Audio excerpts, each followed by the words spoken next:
আলহামদুলিল্লাহ রবিল আলমিন ওসলাত ওয়াসালাম আলা আশরাফিল আম্বিয়া ওয়া সাইয়্যিদুল মুরসালিন নবিয়িনা মুহাম্মদ ওয়া আলা আলিহি ওয়া আসহাবিহি আজমাইন। আলহামদুলিল্লাহ, আমরা আজকে তাফসীর শুরু করব সূরা আর-রা'দের 9 নম্বর আয়াত বোধহয় আমরা থেমেছিলাম। 10 নম্বর আয়াত থেকে শুরু হওয়ার কথা। 9 নম্বর আয়াতের মধ্যে ছিল, তার আগে 8 নম্বর আয়াতে ছিল আল্লাহ তাআলার একটি বড় কুদরতের কথা। সেটা হচ্ছে মায়ের পেটে সন্তান যখন জন্মগ্রহণ করে সেটার নলেজ কোনো মানুষের থাকে না, কি হবে, কতদিন বাঁচবে। যদিও আমরা বলেছিলাম যে ডাক্তাররা বলতে পারে মায়ের পেটে থাকতে ছেলে হবে না মেয়ে হবে, কিন্তু এর বেশি তারা এরকম বলতে পারে না। হায়াত কি 60 বছর পাবে না 70 বছর পাবে, এটা তারা বলতে পারে না। খুব মোটা তাজা হবে না একটু হ্যাংলা পাতলা হবে, গায়ের রং খুব ফর্সা হবে না একটু শ্যামলা হবে, গুনাহগার হবে না নেককার হবে, এগুলা কি তারা বলতে পারে না। তা আল্লাহ তাআলা বলছেন তারা এগুলা কিছুই পারে না, এগুলো সবই আল্লাহর হাতে। আর যা কিছু আল্লাহ সৃষ্টি করেন বেমিকদার, তাকদীর, নির্দিষ্ট পরিমাণ, কে কতটুকু রিজক পাবে, তাকদীর পাবে, এটা আমরা আলোচনা শুনেছি গত সপ্তাহের আগের সপ্তাহে। এরপরে আল্লাহ তাআলা বলছেন 9 নম্বর আয়াতে আলিমুল গায়বি ওয়াশ শাহাদাতিল কাবীরুল মুতাআল। আল্লাহ তাআলা কতগুলো সিফাতের কথা এসেছে। 1 নম্বর তিনি হচ্ছেন আলিমুল গায়বি ওয়াশ শাহাদা, যেটা গোপন যেটা প্রকাশ্য সব কিছু তিনি জানেন। এরকম পৃথিবীতে কেউ আছে নাকি যে গোপন প্রকাশ্য সব জানে? এমনকি কোনো যন্ত্রপাতি অনেক কিছু এখন আবিষ্কার হয়েছে, টেকনোলজি অনেক কিছু এগিয়ে গেছে অনেক দূর, কিন্তু কতটুকুন সমস্ত তথ্য গোপন না প্রকাশিত তা কি জানে? যেতে পারেন না সেখানে। আল্লাহ তাআলার এই সিফাতের কাছেও যেতে পারবে না। ইলাহ যিনি হবেন, যিনি মাবুদ হবেন, তার কোয়ালিটি কি হওয়া লাগবে, তার যোগ্যতা কি হওয়া লাগবে, তার ক্ষমতা কতটুকু হওয়া লাগবে, তার ভিত্তিতেই ইলাহ হিসাবে ঠিক করা দরকার। আর সমস্ত যোগ্যতা সিফাতের দিক থেকে সব কিছুর ঊর্ধ্বে যিনি আছেন তিনি তো মাবুদ হওয়ার কথা। সেই মাবুদকে ছেড়ে দিয়ে মানুষ কত মাবুদ জোগাড় করে নিয়েছে। তারপরে তিনি আরো বলছেন আল কাবীর, তিনি অনেক বড়, তার সত্তা অনেক বড়। বড় কোন দিক থেকে? বড় সম্মানের দিক থেকে, বড় ক্ষমতার দিক থেকে, বড় সাহায্য করার দিক থেকে তিনি সবচেয়ে বড় সাহায্যকারী। মানুষ একে অপরকে একটু সাহায্য করতে পারে, কিন্তু আল্লাহর তুলনায় এই সাহায্য কতটুকু? কিছুই না। মানুষ চাইলেও তো পারে না অনেক সময়, কিন্তু আল্লাহ করতে চাইলে তার এত ক্ষমতা আছে, তিনি এত বড়, কেউ কিছু করতে পারবে না। আর যতই বড় লোক দেখি, যতই বড় ধনী দেখি, যতই বড় শাসক দেখি দুর্দণ্ড প্রতাপে চালায়, আল্লাহর কাছে সে কতটুকু? কিছুই না। তিনি একমাত্র বড়, আসলে বড় হওয়ার আর কোন রাইট কারণ নাই। আল মুতাআল, তিনি অনেক উঁচু। উঁচুর অর্থ কি? যে আল্লাহ তাআলা বলি আমরা, তাই না? তাআলা, এই তাআলার অর্থ কি? অলু থেকে। অলু মানে উঁচু শান, যার শানটা উঁচু। এই উঁচুটা শুধু ফিজিক্যালি উঁচু না। একজন উঁচু বিল্ডিং থাকলে তার শান অনেক বেড়ে গেল নাকি? না। তাহলে ফিজিক্যালি হওয়া নেসেসারি না। আসলে তো এটা হলো যে মানুষের সবকিছুই নিচু, সবার ভিতরে ত্রুটি বহু আছে, সবার ভিতরেই দুর্বলতা আছে, সবারই সীমাবদ্ধতা আছে, কিন্তু আল্লাহ রাব্বুল আলামিন এত উঁচু, কোনো দিক থেকে তার কোনো সীমাবদ্ধতা নেই। আবার ফিজিক্যালিও আল্লাহ রাব্বুল আলামিনের ব্যাপারে যেটা আছে তাআলা উলু, আল্লাহ তাআলার, তিনি আর রহমান ও আলাল আরশি ইস্তাওয়া, তিনি আরশে সমাসীন, এদিক থেকেও তিনি উঁচু। তিনি সব জায়গায় আছেন, যেটা বলা হয় যে আহুয়া মাআকুম আইনামা কুনতুম, তোমরা যেখানেই আছো তিনি তোমাদের সঙ্গে আছেন। তার অর্থ কি? আল্লাহ তাআলা ফিজিক্যালি অন্য কোনো জায়গায়, প্রত্যেক জায়গায় ফিজিক্যালি থাকেন না, ইলমের দিক থেকে থাকেন, কন্ট্রোলের দিক থেকে থাকেন। এই জন্য আল্লাহ তাআলা কোথায় একটি বাঁদিকে, একজন সাহাবী তার নিজের বাঁদিকে, এই আমরা সিরাতে শুনেছিলাম বোধহয়, যখন এক সাহাবী তার বাঁদিকে দায়িত্ব দিয়েছিলেন তার ছাগল ভেড়া চড়ানোর জন্য, তাই না? সেখানে গিয়ে যখন দেখলো যে একদিন সরজমিনে চেক করতে গেলো যে সে বড় ছাগলের পাল ঠিক মতো খেয়াল করে কিনা, গিয়ে দেখলো যে ওই মুহূর্তেই একটা বাঘ এসে ছাগল একটা নিয়ে দৌড় দিছে, চলে গেল। তখন সে মনে করলো তার বাদীটা তো ঠিক মতো ডিউটি পালন করে, জোরে একটা থাপ্পড় দিল, থাপ্পড়টা খুব জোরে দিয়েছে, কিন্তু পরে গিলটি ফিলিং হয়েছে, তাই না? বলে রাসূলুল্লাহ সাল্লাল্লাহু আলাইহি ওয়াসাল্লাম, আপনি ইয়া রাসূলুল্লাহ আমি তো এমন কাজ করে ফেলেছি, কি করি এখন? বলে তোমার ওই বাদীটা কই নিয়ে আসো। তখন বললো যে বাদীকে তিনি জিজ্ঞেস করলেন আইন আল্লাহ, আল্লাহ কোথায় বলো তো? তো মহিলা ইশারা করলো কোন দিকে? আল্লাহ উপরের দিকে, এই যে আল্লাহ আরো সে আছে অলু। এই কথা, এই জবাবটা শুনে নবী করিম সাল্লাল্লাহু আলাইহি ওয়াসাল্লাম বললেন তাকে তুমি মুক্ত স্বাধীন করে দাও, এটা ভালো মুমিন মহিলা, এই মেয়েটা মুমিন। তাহলে আল্লাহ তাআলা উপরে আরশের উপরে আছেন, অলু সেখান থেকে, এই জন্য আল্লাহ তাআলার সেখান থেকে মুতাআল, আল্লাহ তাআলার উঁচুর খবর এখানে এসেছে, তিনি অনেক উঁচু তার অবস্থান। এটা তিনি কোথায় আছেন, যেমন তিনি আরশের উপরে আছেন, পাশাপাশি সব দিক থেকেই তিনি, তার শান উঁচু, তার কাছে কোনো বড় লোক, কোনো বড় জমিদার, কোনো বড় রাজা বাদশাহ, প্রেসিডেন্ট, প্রধানমন্ত্রী কেউ তার উপরে কাছে যেতে পারবে না। যতই উপরে থাকুক তারা কিছুই না, সবার উপরে তিনি আছেন। এই আকীদা মানুষের মনে যদি থাকে তাহলে মানুষ নিজেকে এত বড় মনে করতে পারে, স্পর্ধা দেখাতে পারে, সীমা লঙ্ঘন করতে পারে। সাওয়াউম মিনকুম মান আসাররাল কাওলা ওয়া মান জাহারা বিহি ওয়া মান হুয়া মুস্তাখফিন বিল লাইলি ওয়া সারিবুম বিন নাহার। তোমাদের মধ্যে কেউ যদি সাওয়াউম মিনকুম, সাওয়া মানে বরাবর, সমান, মান আসাররাল কাওলা, তোমাদের কেউ যদি কোনো কথা গোপনে কোথায় বলে বা নিজের ভিতরে লুকিয়ে রাখে, কাউকে বলে না, কোনো বিষয়ে তার কথা লুকিয়ে রাখে, গোপন করে, ওমান জাহারা বিহি, আর যে ব্যক্তি প্রকাশ করে বলে দেয়, প্রকাশ্যভাবে বলে দেয়, প্রকাশ করে দেয়, এই দুইজনের কোনোটাই আল্লাহ তাআলার কাছে অজানা থাকে না। ওমান হুয়া মুস্তাখফিন বিল লাইল, রাতের অন্ধকারে লুকিয়ে লুকিয়ে যে কেউ যদি নিজেকে লুকিয়ে রেখে কোনো অপরাধ করে, কোনো ক্রাইম করে, তাহলে সেটাও তিনি জানেন। ওসার এবং বিন্নাহার, আর দিনের বেলায় প্রকাশ্যভাবে দিনের আলোকে কেউ যদি অন্যায় করে সেটাকেও তিনি দেখেন।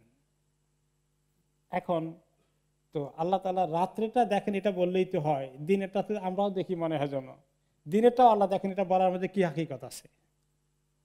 অন্ধকারে যেটা করে সেটা তো কঠিন, সেটা আমরা দেখতে পাই না, কিন্তু আল্লাহ তাআলা সবই দেখেন। কিন্তু যে ব্যক্তি দিনের বেলা প্রকাশ্যভাবে করে সেটাও আল্লাহ তাআলা দেখেন। এর অর্থ কি, কি বোঝানো হয়েছে এখানে? যে দিনের বেলায় করে যে করে মনে করে আমি তো দিনের বেলায় এত অপরাধ করেছি, তো আল্লাহ তাআলা তো চাইলে আমাকে শাস্তি দিতে পারেন, দেন নাই তো, তাহলে আল্লাহ শাস্তি দেবেন কিনা, দিতে সক্ষম কিনা, এই সমস্ত প্রশ্ন আসে মানুষের কাছে। আল্লাহ তাআলা বলতে চান, মেসেজ দিতে চান যে যারা দিনে দুপুরে এমন ডাকাতি করে বেড়ায়, এত স্পর্ধা দেখায়, এত অত্যাচার করে, এত সীমা লঙ্ঘন করে, আল্লাহকে এগুলো দেখেন না? আমরা সবাই দেখি, আল্লাহ কি দেখেন না? দেখেন, দেখেন তো, দেখার পরে অ্যাকশন নেন না কেন? আল্লাহ তাআলার অ্যাকশনের তরিকা ফিক্স করা আছে। কোন তরিকা অ্যাকশন নেওয়া আল্লাহ তাআলা মুনাসিব মনে করেন, সেটা কি আল্লাহ আপনারা আমার থেকে ভোট নেবেন নাকি, পরামর্শ করবেন নাকি? আল্লাহ তাআলা এই সমস্ত পরামর্শের ঊর্ধ্বে। আমরা পরামর্শ দিলে কি আল্লাহকে ভালো পরামর্শ দিতে পারবো? আল্লাহ রাব্বুল আলামিন আহকামুল হাকিমিন, তার এত জ্ঞান আছে কোন সময় তার জন্য নেওয়া অ্যাপ্রোপ্রিয়েট, 10 বছর পরে নেবেন না 3 বছর পরে নেবেন, না আরো আগে পরে নেবেন, আরো পরে নেবেন, এটা আল্লাহ তাআলা ভালো করেই জানেন। এই জন্য কোন ক্রিমিনালের ক্রাইমকে দেখে তোমরা যদি মনে করো এত সীমালঙ্ঘন করে, দিনে দুপুরে পুকুর ডাকাতি করে, অথচ তার কিছুই হয় না, দেখা যায় এখনো, এরকম তোমরা ভেবে নিজেদেরকে হতাশ করো না। আল্লাহ রাব্বুল আলামিন অ্যাকশন হবেই অন টাইম। লাহু মুআক্কিবাতুম মিন বাইনি ইয়াদাইহি ওয়া মিন খালফিহি, আল্লাহর জন্য মুআক্কিবাত রয়েছে, আল্লাহর পক্ষ থেকে ডিউটি করে মুআক্কিবাত, যারা দায়িত্ব পালন করে, গার্ডিয়ান অথবা গার্ড। মানুষের জন্য আল্লাহ গার্ড লাগিয়ে দিয়েছেন, লাহু মুআক্কিবাত, মানুষের জন্য গার্ড রয়েছে।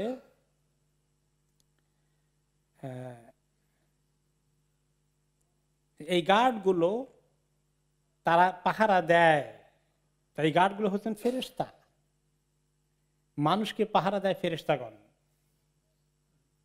সামনের দিক থেকে পেছনের দিক থেকে।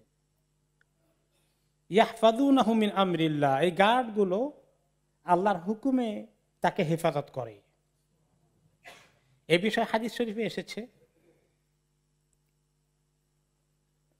যে মানুষকে আল্লাহ তাআলা মা মিন আবদিন ইল্লা ওয়া মালাকুন মুআক্কালুন বিহি ইয়াহফাযুহু ফি নাওমিহি ওয়া ইয়াকাযাতিহি মিনাল জিন্নি ওয়াল ইনসি ওয়াল হাওয়াম। যে মুজাহিদ রহমতুল্লাহ আলাইহি, যিনি একজন বড় মুফাসসির, তিনি বলেছেন যে মানুষের জন্য আল্লাহর পক্ষ থেকে মালাক মুআক্কাল বিহি, তার দায়িত্ব পালন করার জন্য দায়িত্বপ্রাপ্ত ফেরেশতা রয়েছে। প্রত্যেকে আমাদের সবার পিছনে ফেরেশতার ডিউটি লাগাই দেওয়া আছে আমাদেরকে হেফাজত করার জন্য। ফি নাওমিহি, আমরা যখন ঘুমাই তখনও আমাদের হেফাজত করতে, ওয়া ইয়াকাযাতিহি, আমরা যখন জেগে থাকি তখন আমাদের হেফাজত করতে, মিনাল জিন্নি ওয়াল ইনসি ওয়াল হাওয়াম, জিন যেন ক্ষতি না করতে পারে, ইনসান যেন ক্ষতি না করতে পারে, খারাপ প্রাণী কীটপতঙ্গ পশু পাখি আক্রমণ করে অ্যাটাক করতে পারে, এইরকম কিছু যেন তাকে অ্যাটাক না করে ফেলে। এই জন্য আল্লাহ তাআলা ফেরেশতাকে গার্ড লাগিয়ে দিয়েছেন, ডিউটিতে লাগিয়ে দিয়েছেন। অনেক সময় এরকম হয় যে আপনার মনে হচ্ছে নিশ্চিত আপনি অ্যাক্সিডেন্টে পড়ে যাবেন, একটা গাড়ি আপনার গাড়ির সঙ্গে এভাবে ধাক্কা দিয়ে চলে গেল, মনে হয় যেন একেবারে আধা ইঞ্চি কোয়ার্টার ইঞ্চিও যদি একটু অগ্রসর হতো তাহলে নির্ঘাত অ্যাক্সিডেন্ট হয়ে যেত। এরকম গাড়ি চালাতে গিয়ে কয়েকবার সম্মুখীন হয়েছেন।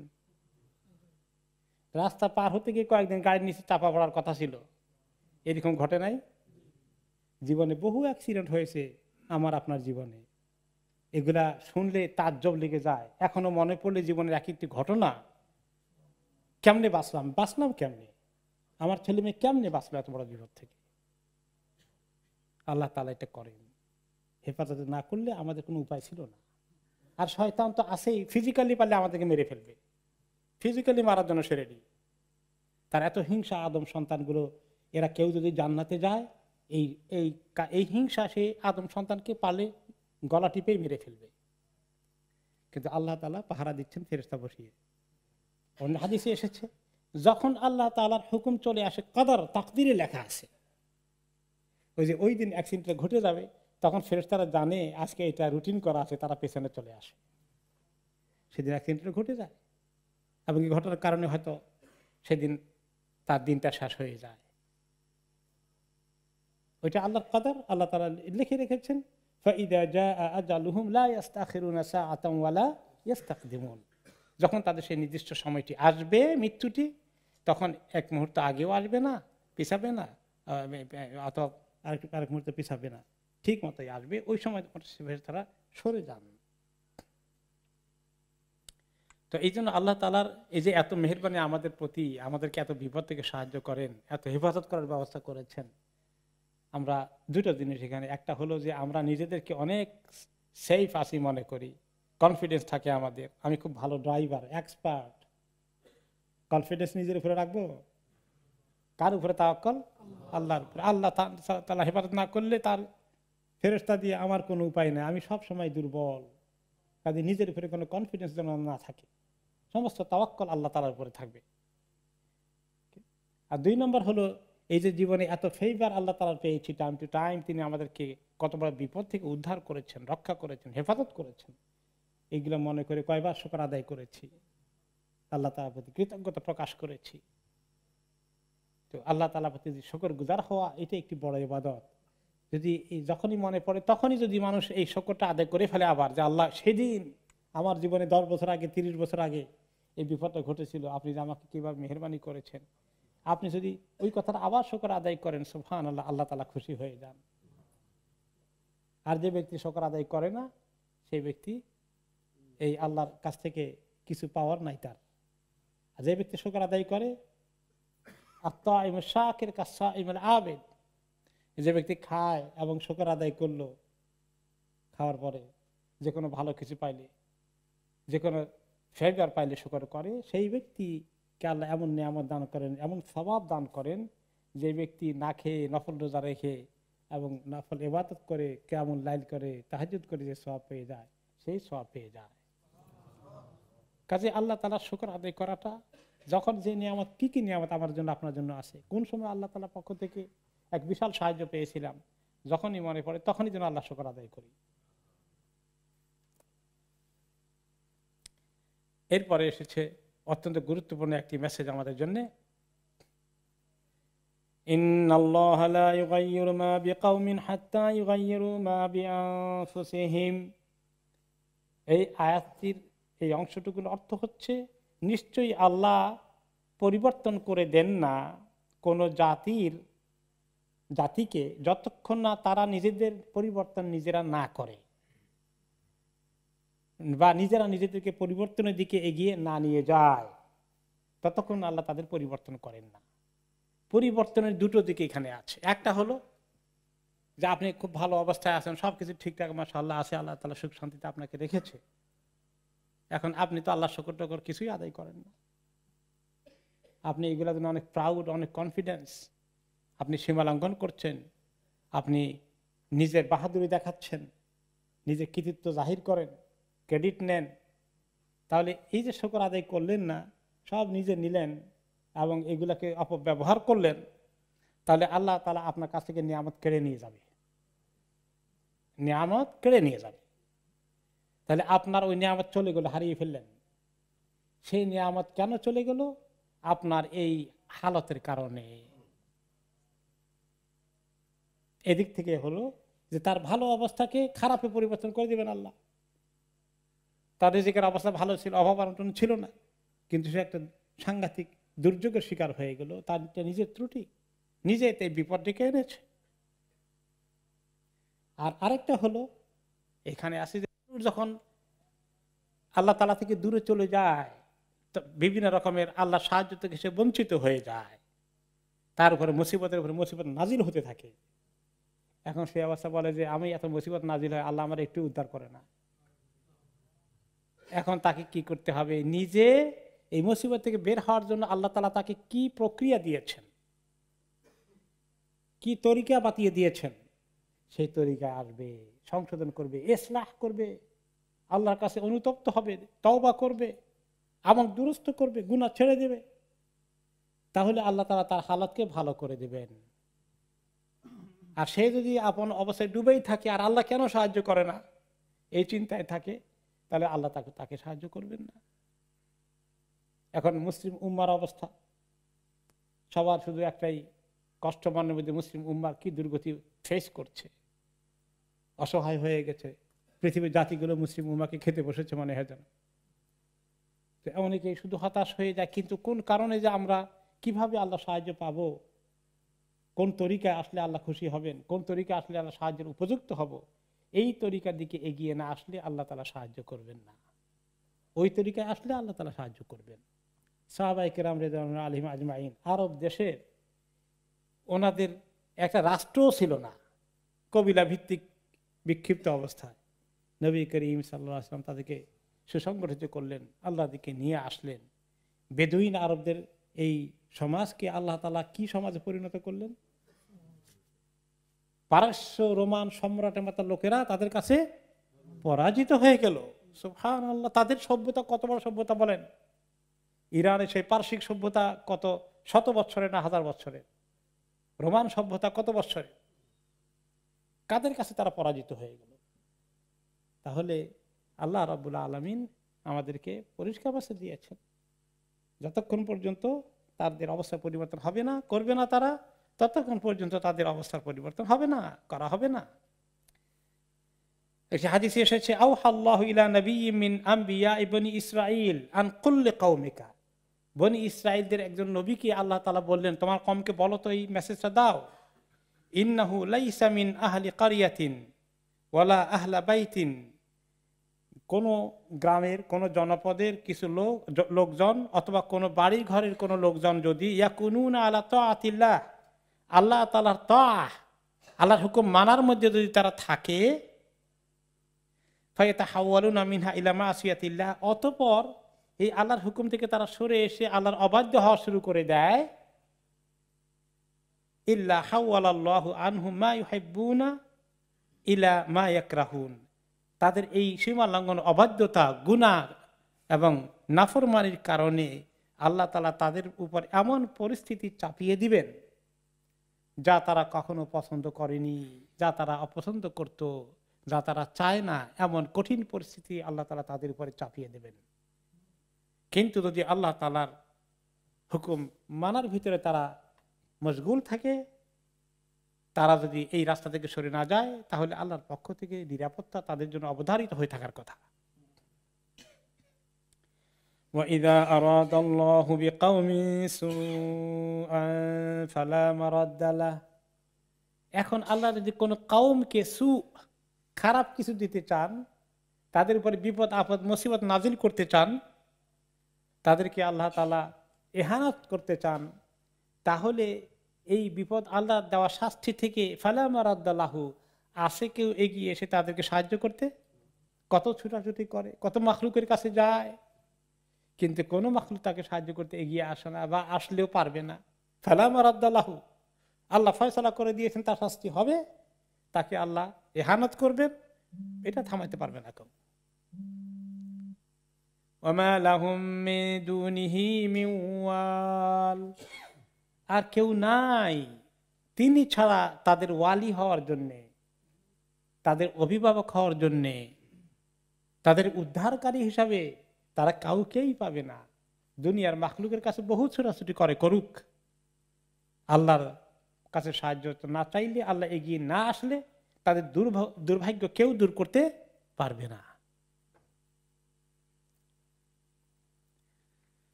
আল্লাহ রাব্বুল আলামিনকে তার কুদরতের দিকে ডাকছেন তিনি এই সূরার মধ্যে। অনেকগুলো প্রাকৃতিক নিদর্শনকে আল্লাহ কুদরতের নিদর্শন উল্লেখ করে তার ক্ষমতার দিকে তিনি আমাদেরকে ডাকছেন। তার কাছে আসার জন্য তিনি মানুষকে আরো কিছু কুদরতের কথা মনে করিয়ে দিচ্ছেন। সেটা হচ্ছে এই যে আকাশে যে বিদ্যুৎ চমকে, এই বিজলি এবং বিদ্যুতের খবর দিয়ে তিনি বলছেন, হুয়াল্লাযী ইউরীকুমুল বারকা খাওফান ওয়া তামআন ওয়া ইউনশিউস সাহাবাস সিকাল। তিনি তোমাদেরকে দেখান বারক। বারক হচ্ছে যে বিজলি চমকায়, যে এই বিজলি। এখনো ওই যে বিদ্যুৎ আছে, যে বিদ্যুৎকে আরবিতে কারেন্ট যেটা আমরা বলি, ইলেকট্রিসিটি, এটাকে আরবিতে কিন্তু এখন বার্ক বলে। আরব দেশে মিনিস্ট্রি আছে, ওজারাতুল বারক ওয়াল বারিদ ওয়াল হাতিফ, বিদ্যুৎ, টেলিগ্রাফ,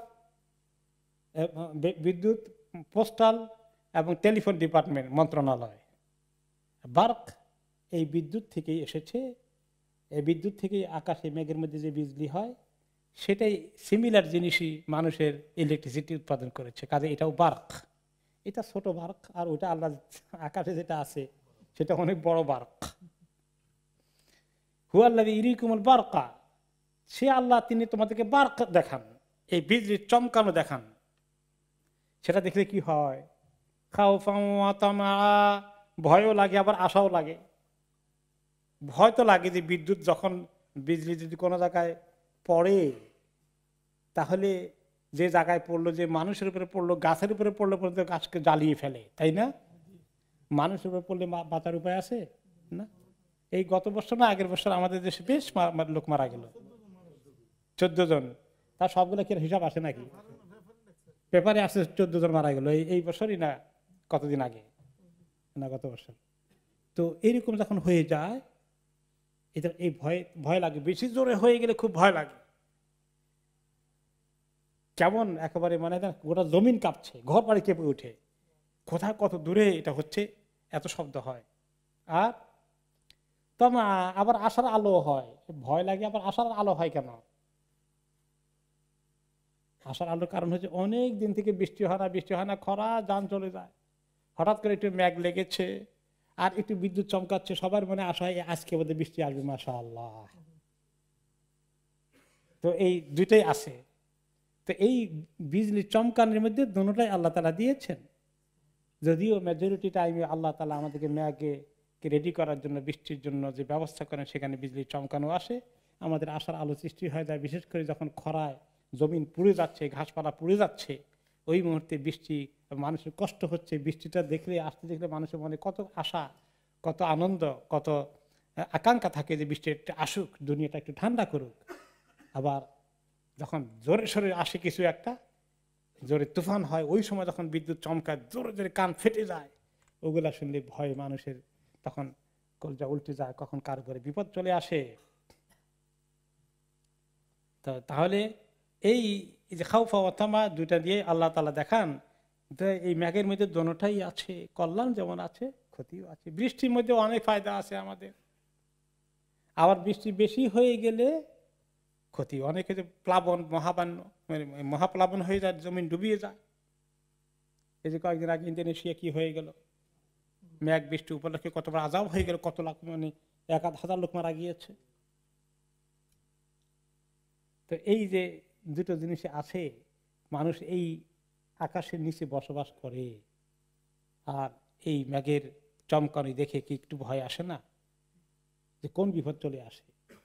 নবী করিম সাল্লাল্লাহু আলাইহি ওয়াসাল্লাম মদিনার আকাশে মেঘ দেখলে তিনি অস্থির হয়ে যেতেন, ওনার চেহারার মধ্যে পেরেশানি ফুটে উঠত। আর আরব দেশে তো সহজে বৃষ্টি হয় না। সব সাহাবীরা আনন্দিত, এই বৃষ্টি আসবে, মাশাআল্লাহ। ইয়া রাসূলুল্লাহ, বৃষ্টি আসা দেখলে আপনার চেহারাটা এরকম হয়ে যায় কেন? এটা তো আমাদের জন্য খুশির খবর, সবাই আনন্দিত হই। তিনি বলেন, এই বৃষ্টির মধ্যে আল্লাহর রহমত যেমন আছে, আল্লাহর আযাবও তো আসে। কওমে আদ, কওমে সামুদকে বৃষ্টির মেঘ যখন তাদের মাথার উপরে এসেছে, তারা তখন কি বলেছিল যে আমাদের মেঘ এসেছে, আমাদেরকে খুব সুন্দর বৃষ্টি দেবে। আর সেই মেঘ ছিল তাদের অগ্নি শলাকার বৃষ্টি, গজব নিয়ে এসেছিল সেই বৃষ্টি। তো কাজেই আল্লাহ তাআলার কাছে আমরা এইরকম অবস্থায় পড়লে আল্লাহ তাআলার কাছে কি করা দরকার? সবসময় বৃষ্টি দেখলে বা মুসিবত দেখলে, যদিও বৃষ্টি রহমত এবং স্বাভাবিক বৃষ্টির মধ্যে অনেক রহমত আছে, এই জন্য দোয়া কবুলের অন্যতম সময় হচ্ছে যখন বৃষ্টি হয়, বৃষ্টি আসে, ওই সময় দোয়া করলে দোয়া কবুল হয়। হাদিসে এসেছে। আমরা কয়দিন দোয়া করেছি বৃষ্টি যখন আসে? আমরা করি না। তো একজনে যখন বৃষ্টি আসে, তো বৃষ্টি মানে দোয়া কবুল, মানে এটা তো আল্লাহর রহমত। সে দৌড়ে দৌড়ে চলে আসে, বারান্দার নিচে আসি দাঁড়িয়েছে, দৌড়ে বৃষ্টি থেকে ভেগে যাচ্ছে। তা আরবিতে বলে, লিমাযা তাফিরু মির রাহমাতিল্লাহ, আরে তুমি আল্লাহর রহমত থেকে ভাগো কেন? সে বলে যায়, আফিরু মির রাহমাতিল্লাহ ইলা রাহমাতিল্লাহ, আল্লাহর এক রহমত থেকে আরেক রহমতের কাছে যাই। শব্দ, আমি তো আল্লাহর রহমতের কাছে আসতেছি। এনিওয়ে, তো বৃষ্টি এটা আল্লাহর রহমত জেনারেলি এসেছে, কিন্তু কোনো কোনো সময় এই বৃষ্টি, বাদল, তুফান এবং এই বিজলি অনেক সময় আযাবের কারণ হয়ে যেতে পারে।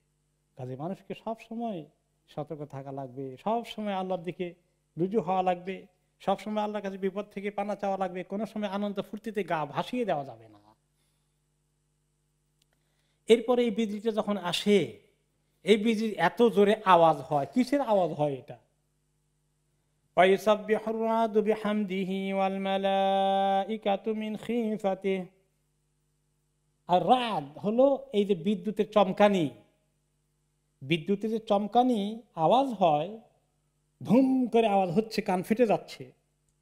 আল্লাহ তাআলা বলছেন এই ধুম করে যে আওয়াজ হয়, এই আওয়াজের মধ্যে সে তাসবিহ করছে, আল্লাহর প্রশংসা করছে।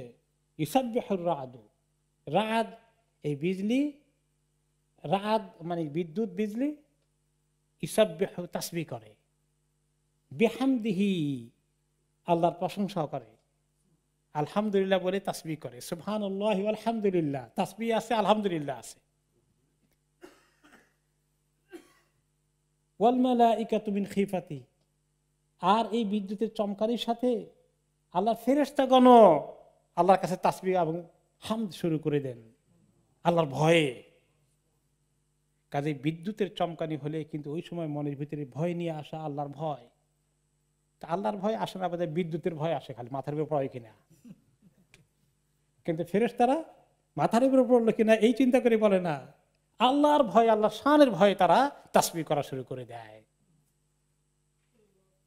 কারণ এই বিদ্যুৎ আকাশেই অনেক সময় থাকে, কারো ক্ষতি হয় না, কারো মাথায় পড়লো না, কিন্তু কোনো সময় পড়ে যায়।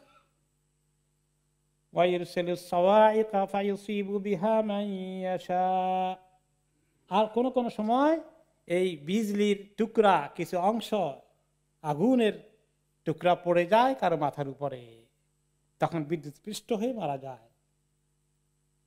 তো এই যে হতে পারে, এই কারণে আল্লাহ তাআলার দিকে, আল্লাহর ভয়ে মানুষকে ভীত থাকা উচিত।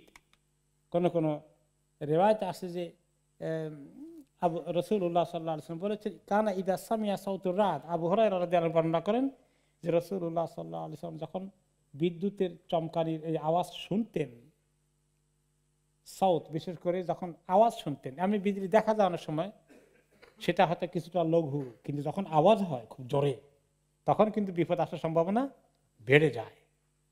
তো ওই সময় তিনি একটু দোয়ার মতো করে বলতেন, সুবহানা মান ইসাব্বিহু রা'দু বিহামদিহি ওয়াল মালাইকাতু মিন খিফাতিহি ওয়া হুয়া আলা কুল্লি শাইইন কাদির। পবিত্র সেই সত্তা যে যার তাসবিহ করে রাত, এই বিদ্যুৎ, এই বিজলি, আর ফেরেশতাগণ আল্লাহর ভয়ে, তিনি হচ্ছেন সবকিছুর উপরে ক্ষমতাবান। وكان أبو هريرة يقول من قالها فأصابته صاعقة فعلي ديته। আবু হুরায়রা রাদিয়াল্লাহু আনহু এই হাদিসটি বললেন, বলে তারপরে বললেন যে কেউ যদি বিদ্যুৎ চমকানো অবস্থায় এই দোয়াটা পড়ে ফেলে, এরপরে তার উপরে যদি বিদ্যুৎ পড়ে যায়, তাহলে সে তো তার উপরে তখন বিজলি পড়ার কথা না, তার উপরে পড়ার কথা না। যদি পড়ে যায় তাহলে আমি গ্যারান্টি দিলাম, আমি তার দিয়ত পেশ করব। দিয়ত, দিয়ত মানে 100 উট দিয়ে আলাদা কেউ কাউকে মেরে ফেললে মুক্তিপণ, মৃত্যুর বদলে মৃত্যু, কিন্তু তার আত্মীয় স্বজন যদি বলে যে তার মৃত্যুর শাস্তির পরিবর্তে, মৃত্যুর পরিবর্তে আমরা দিয়ত গ্রহণ করব 100 উট বা 100 উটের দাম, তাহলে এটাকে বলা হয় কি? দিয়ত। এটা শরীয়তের ফর্মুলা আছে, অ্যালাউড আছে। যে আমি বললাম তোমরা এটা যদি পড়ো, তারপরে কারো উপরে যদি কিছু পড়ে যায় এরকম এই দোয়া পড়ার পরে, তাহলে আমি গ্যারান্টি দিচ্ছি দরকার হলে আমি তার দিয়ত শোধ করবো 100 উটের। তার মানে শক্ত করে বোঝানোর জন্য বললেন যে এই দোয়াটা এত বড় নিরাপত্তা, একদিক থেকে নিরাপত্তা, আরেক দিক থেকে সওয়াব। কারণ এই মালায়েকা ফেরেশতা তাসবিহ করছে, আর আমরা এই এত বড় বিপদের সময় তাসবিহ করব না, ভুলে যাই, তাহলে আল্লাহর ভয় কি করলাম? যেখানে ফেরেশতারা, তাদের তো এরকম বিপদের কোনো কারণ নাই, তারাও আল্লাহকে ডাকছেন, আমাদেরও ডাকা উচিত। তাহলে এই দোয়াগুলো যদি পড়তে পারে, হ্যাঁ, সেই দোয়াটা পড়তে পারলে অনেক কাজে লাগবে। সুবহান মান ইসাব্বিহু রা'দু বিহামদিহি ওয়াল মালাইকাতু মিন খিফাতিহি ওয়া হুয়া আলা কুল্লি শাইইন কাদির। পড়েন দেখি দুই একবার। সুবহান মান ইসাব্বিহু রা'দু, সুবহানা মান ইসাব্বিহু রা'দু বিহামদিহি ওয়াল মালাইকাতু মিন খিফাতিহি ওয়া হুয়া আলা কুল্লি শাইইন কাদির। সুবহানা মান ইউসাব্বিহু বিহামদিহি ওয়াল মালাইকাতু মিন খিফাতিহি ওয়া হুয়া আলা কুল্লি শাইইন কাদির। সুবহানা মান ইউসাব্বিহু বিহামদিহি ওয়াল মালাইকাতু মিন খিফাতিহি ওয়া হুয়া আলা কুল্লি শাইইন কাদির। আল্লাহ তাআলার এই রাআদের যে আওয়াজ হয়, এই বিদ্যুতের আওয়াজ যে হয়, এর ভাষা কি? আমরা তো শুধু একটা বড় শক্ত আওয়াজ পাই, তাদের তাসবিহ তো আমরা বুঝি না। এখন সবার তাসবিহকে আমরা বুঝি নাকি? সবাই তার অ্যাপ্রোপ্রিয়েট ল্যাঙ্গুয়েজে আল্লাহ তাসবিহ করে। আল্লাহ তাআলা তো বলেছেন ইসাব্বিহু লাহু মা ফিস সামাওয়াতি ওয়া মা ফিল আরদ। আসমান জমিনে যা কিছু আছে, শুধু মানুষ, জিন, ইনসান শুধু নয়, সমস্ত প্রাণী, সমস্ত মাখলুক, গাছপালা, সব পোকা মাকড়, সব কিছু আল্লাহ তাসবিহ করে। ইসাব্বিহু লাহু মা ফিস সামাওয়াতি ওয়া মা ফিল আরদ, যা কিছু আছে, পাথরগুলো আল্লাহ তাসবিহ করে। এখন তাদের তাসবিহকে আমরা বুঝি? যে গরু ছাগল অনেক সময় অনেক কথা বলে, পাখি কিচির মিচির করে, নিজেরা কথা বলে না, আল্লাহ তাসবিহ করে। আমাদের কাছে এটা ক্লিয়ার নাই, কিন্তু আল্লাহ তাআলা বলছেন, আমরা বিশ্বাস করি। এখন মেঘের আওয়াজ আমাদের কাছে একরকম, কোনো ভাষা আমাদের বুঝে আসে না, কিন্তু যেহেতু আল্লাহ তাআলা বলেছেন তাসবিহ করে, অবশ্যই এই তাসবিহ তাদের তাসবিহ, এর ভিতরেই তারা তাসবিহ করে। এবং এই আওয়াজটা আর এর হাকিকত কি, কিভাবে একটা সঙ্গে আরেকটা সঙ্গে সেটা সৃষ্টি হয়ে যায়, এখন বিজ্ঞান কদ্দুর আবিষ্কার করতে পারবে সামনের দিকে তো আমরা জানি না, কিন্তু একটা জিনিস তো আল্লাহ বলে দিয়েছেন যে এর মধ্যেই আল্লাহ তাসবিহ রয়েছে। ম্যাগের এই বিদ্যুতের আওয়াজের মধ্যে আরেক জিনিস আবিষ্কার করেছে একটা বাতিল ফেরকা। এই বাতিল ফেরকা হচ্ছে আলাউই ফেরকা, নোসাইরি ফেরকা। সিরিয়ার যে খুনি ডাকাত বাশার আল আসাদ, তার বাবা ছিল হাফিজ আল আসাদ। হাফেজ মানে কোরআনের হাফেজ না। এগুলো তো আরব দেশে কিছু খ্রিস্টান থাকলে তাদের নাম ওই মুসলমানদের মতোই অনেক সময়। তো এরা হলো নোসাইরি সম্প্রদায়ের লোক, এরা শিয়া সম্প্রদায়ের একটি বিকৃত অংশের অনুসারী। তারা বিশ্বাস করে যে এই আলী রাদিয়াল্লাহু আনহু হচ্ছে তাদের মাবুদ। শিয়ারা এখানে আলী রাদিয়াল্লাহু আনহুকে বেশি গুরুত্ব দেয় আবু বকর ওমর রাদিয়াল্লাহু ওসমান রাদিয়াল্লাহু আনহু থেকে, তাই না? আর ওরা আরেক ডিগ্রি নিয়ে আলী রাদিয়াল্লাহু আনহুকে মাবুদ বানিয়েছে, যে আসমানে আলী তার ঘোড়া হাঁকায়, ঘোড়া চাবুক দিয়ে যে ঘোড়াকে পিটায়, ওইটার আওয়াজ হচ্ছে এই মেঘের আওয়াজ, এই বিজলির চমকানি। এই হলো এই বাশার আল আসাদের দিন ধর্ম আকীদা।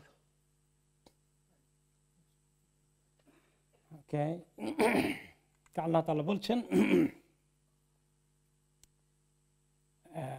ওয়ায়ুনশিউস সাহাবা সিকাল, এই আয়াতের শেষে কি আছে?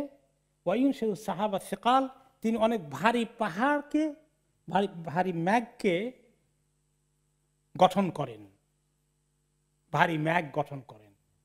মেঘ আমরা আকাশে দেখি, এই মেঘটা সৃষ্টি হওয়াটা একটা অদ্ভুত কথা না? কি ফ্যাক্টরি ওখানে আছে? জমিন থেকে বাতাসের মধ্যে, বাতাসের মাধ্যমে পানিটা আস্তে আস্তে উপরে উঠে আল্লাহ তাআলা উঠান, এর জলীয় বাষ্প যেটাকে বলে, উঠে আস্তে আস্তে সেটা জমায়েত হয়। প্রথম দিকে তুলার মতো সাদা মেঘের খণ্ড ঘুরতে থাকে, আস্তে আস্তে সেটা ভারী হয়ে যায়। ভারী হওয়ার অর্থই হচ্ছে ম্যাচিউরড হয়ে গেছে, এখন পানি ঝরবে, বৃষ্টি হবে। আর এটা কত ভারী হতে পারে? যখন শিল পড়ে, এরকম শিলাবৃষ্টি হয়, হাতে নিয়ে দেখেছেন কেমন ওজন আছে? এক টুকরা মেঘ যদি এই মসজিদের সাইজ নিয়ে এরকম এক টুকরা মেঘ যদি পড়ে ধপ করে, তাহলে কি অবস্থা হবে? জমিনের নিচে যা কিছু আছে, মানুষ জিন ইনসান, কিছু থাকবে? কিন্তু আল্লাহ তাআলা এত হেভি এই মেঘকে কিভাবে ধরে রেখেছেন, পরে আবার কিভাবে তিনি এটাকে মাআন সাজ্জাজা, চালনির মতো করে, চালনি দিয়ে বৃষ্টি ঝরঝর করে পড়ছে, এইভাবে করেন। তো আমরা তো এগুলা বোধহয় বিশ্বাস করতাম না, মেঘ তো এত ভারী টারি কিছু না, খামাখা মেঘ তো পাতলাই হবে বোধহয়। আমরা যখন প্লেনে যাই এখন তো দেখা যায় যে মেঘ তুলার মতো মনে যেন উড়ে, কিন্তু এটা ভারী হয়। তো শিলা বৃষ্টি নাজিল করে আল্লাহ মাঝে মধ্যে দেখান, দেখো এই যে এটা কত ভারী, দেখছো? যদি এই শিলা বৃষ্টির সাইজটাও এত বড় হয় আর আপনার মাথার উপরে পড়ে, কি অবস্থা হবে? কম সুবহানাল্লাহ। আল্লাহ তাআলা একটু শুধু দেখান মাঝে মধ্যে শিলা বৃষ্টি দিয়ে। তো এগুলো কেন দেখান? যে আমরা যেন আল্লাহ তাআলার ক্ষমতাকে, তার সৃষ্টির কুদরতকে আমরা চিন্তা করি। আল্লাহর কুদরতের ব্যাপারে একটু চিন্তা করা দরকার। এই যে এই আল্লাহর সম্পর্কে, আল্লাহর সৃষ্টিগুলো দেখে চিন্তা করা একটা কিন্তু বড় ইবাদত, অনেক বড় ইবাদত না?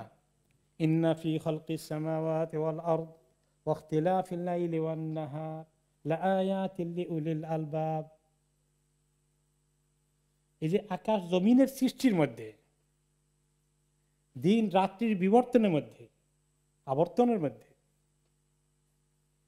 যারা চিন্তাশীল জ্ঞানী, যারা জ্ঞান খরচ করে, বিবেক সম্পন্ন, তাদের জন্য অনেক নিদর্শন, চিহ্ন আছে আল্লাহর কুদরত সম্পর্কে ধারণা পেতে। আল্লাযীনা ইয়াযকুরুনাল্লাহা কিয়ামা ওয়া কুউদা ওয়া আলা জুনুবিহিম ওয়া ইয়াতাফাক্কারুনা ফি খালকিস সামাওয়াতি ওয়াল আরদ। তাহলে আল্লাহ তাআলা তারা জিকির করে, ভুলে যায় না, গাফিল হয়ে যায় না। এগুলো দেখে আমরা মনে থাকে না, আল্লাহ তাআলা সম্পর্কে জিকির করতে ভুলে যায়। কিন্তু যখন হঠাৎ করে এই সমস্ত জিনিস ঘটে, তখন আল্লাহ তাআলার কথা আমাদের মনে হয়ে যায়, মনে করা উচিত। ওয়া ইয়াতাফাক্কারুন, তাফাক্কুর করে, চিন্তা করে, রিফ্লেক্ট করে, তাদের মনের ভিতরে এমন একটা আবেগ সৃষ্টি হয়, আল্লাহ তাআলার সঙ্গে সম্পর্ক হয়ে যায়। তখন তারা বলে রব্বানা মা খালাকতা হাযা বাতিলা হে আল্লাহ, এই সব কিছু আপনি কোনোটাই বেহুদা সৃষ্টি করেননি, সমস্ত সৃষ্টির মধ্যে বিরাট রহস্য রয়েছে, বিরাট শিক্ষা রয়েছে, বিরাট নিদর্শন রয়েছে।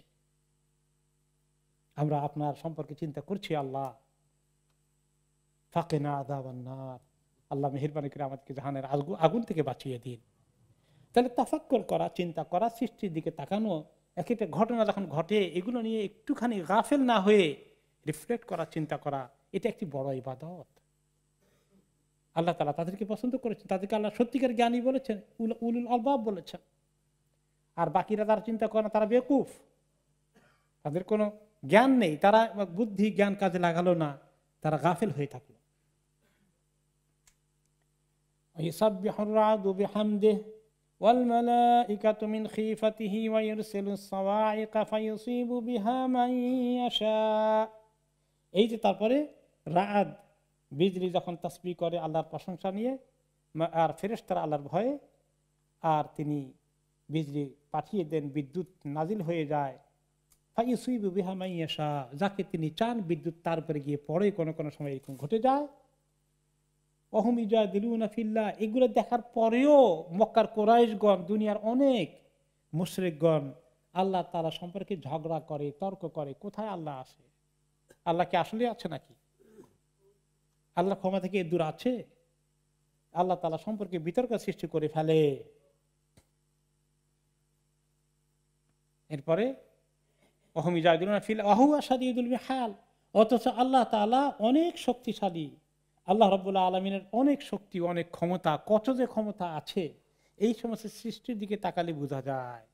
কিন্তু এগুলো না দেখে, এগুলো চিন্তা না করে মানুষ বলে আল্লাহ কি আছেন নাকি, থাকলে কোথায় আছেন, আল্লাহর ক্ষমতা এদের আছে কিনা বিশ্বাসও করে না। কেউ বলতে গেলে অবিশ্বাসীরা এটা নিয়ে তর্ক বিতর্ক করে, এবং মক্কার কাফেররা তাই করেছে। নবী করিম সাল্লাল্লাহু আলাইহি সাল্লামের জামানায় তিনি এক সাহাবীকে পাঠালেন যে অমুককে দাওয়াত দিয়ে আসো। দাওয়াত দিতে গিয়েছেন, দেওয়ার পরে এখন সে লোক বলে যে তোমাদের রব আছে, তো রব থাকলে কোথায় আছে দেখাও দেখি। তিনি আবার বললেন, ইয়া রাসূলুল্লাহ, আমি তো এই কথা বলেছি। সে তো এরকম জবাব দিয়েছে। নবী করিম সাল্লাল্লাহু আলাইহি ওয়াসাল্লাম বলে যে তুমি তাকে সাবধান করে দিয়ে আসো, সে আল্লাহ তাআলা সম্পর্কে যদি এরকম প্রশ্ন করতে থাকে, অবিশ্বাসী হয়ে যায়, তাহলে তার উপরে মুসিবত নাজিল হয়ে যেতে পারে, তাকে আবার যাও বলো। আবার বলার পর সেম রিয়াকশন করেছে। আর ওই মুহূর্তে হঠাৎ করে মেঘের থেকে একটা বিজলির টুকরা এসে তাকে ওইখানে মাথা তার চুরমার করে দিল, অন দ্য স্পট। আল্লাহর এত কুদরত দেখার পরে, এত শক্তি থাকার পরেও মানুষ তার সঙ্গে, আল্লাহর সঙ্গে দ্বিমত পোষণ করে। শুধু আল্লাহর অস্তিত্ব নয়, আল্লাহর হুকুমের ব্যাপারে, আল্লাহর ফরমানগুলোর ব্যাপারে, শরীয়তের নিয়ম কানুনের ব্যাপারে কোন ধরনের যদি তর্ক বিতর্ক মানুষ জুড়ে দেয়, তাহলে তার মাথার উপরে আকাশ ভেঙে পড়তে পারে। এই জন্য আবু বকর রাদিয়াল্লাহু, ইবনে আব্বাস রাদিয়াল্লাহু আনহুমা, ওনার সঙ্গে হজের এক মাসালা নিয়ে এক লোক জিজ্ঞেস করলো যে ওই যে আমরা হজের সময় ওমরা করি যে তামাত্তু কিরান, হজের ভিতরে ঢুকে যাওয়া, এটা নবী করিম সাল্লাল্লাহু আলাইহি ওয়াসাল্লামের আগে এটা কখনো অ্যালাউড ছিল না। হজের সময় শুধু হজ করবে আর ওমরা করবে, হজের আগে পরে একসঙ্গে গিয়ে দুইটা করতে পারবে না। কিন্তু একমাত্র রাসূলুল্লাহ সাল্লাল্লাহু আলাইহি ওয়াসাল্লামের জামানায় আল্লাহ তাআলা এটা অ্যালাউ করে দিলেন ওনাকে দিয়ে।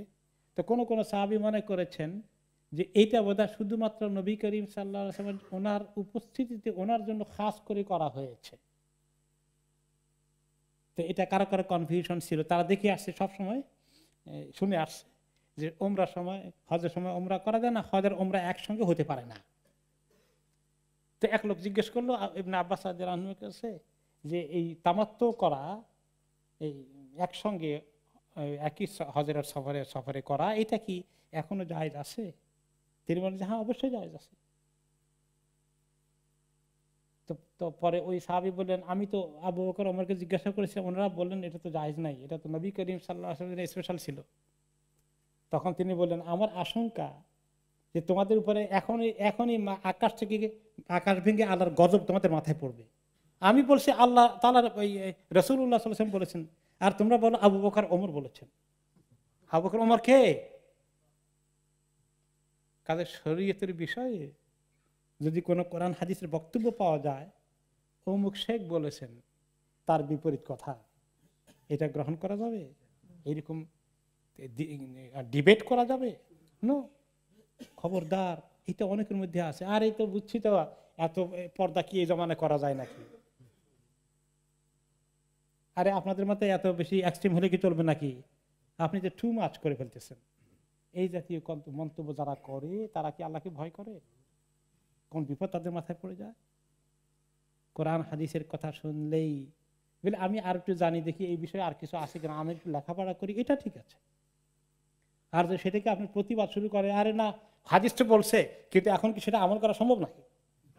এইরকম কথা বলাটাই অনেক বড় অন্যায় কথা। বলতে হবে সামি'না ওয়া আতা'না। কাজে তর্ক করতে শরীয়তের বিষয়ে কোরআন হাদিসের কোন সুস্পষ্ট বক্তব্যের ব্যাপারে, নস টেক্সটের ব্যাপারে অত্যন্ত সতর্ক থাকা লাগবে। আল্লাহ তাআলা আমাদেরকে সতর্ক হওয়ার তৌফিক দান করুন। আমরা আজকে এখানেই থেমে যাই ইনশাআল্লাহ।